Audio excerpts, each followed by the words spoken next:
one strategy was, okay, let's just upload all of the most obvious how-tos.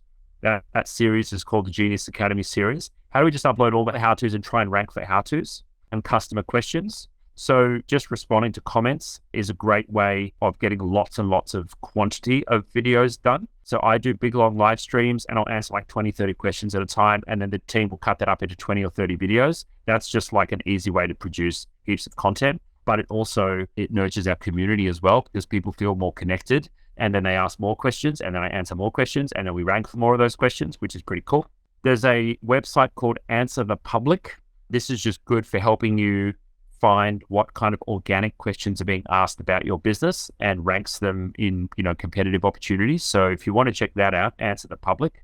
I've got how-tos for admins and how-tos for users. I just use Restream because it works to multiple platforms, and usually just go to YouTube and then Facebook as well. But primarily I'm making the content for YouTube. We do how-tos for admins, how-tos for users. Again, how-to type stuff. I do reactions and tech news. So reactions and tech news is me trying to rank for current events, because current events will rank quite well on YouTube.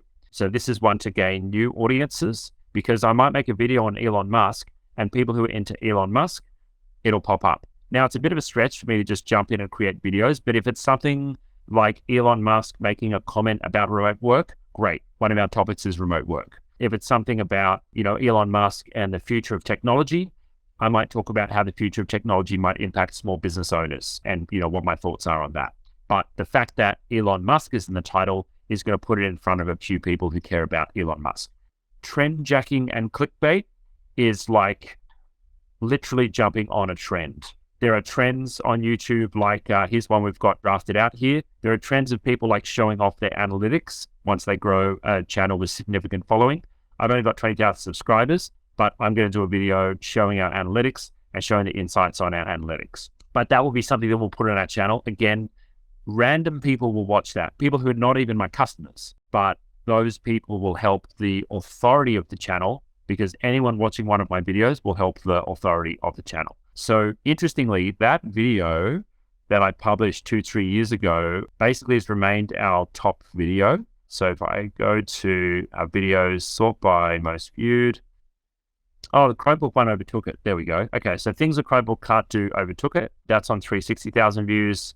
Best online games for remote work teams is on 350,000 views. And, just keeps getting watches and comments and that kind of stuff.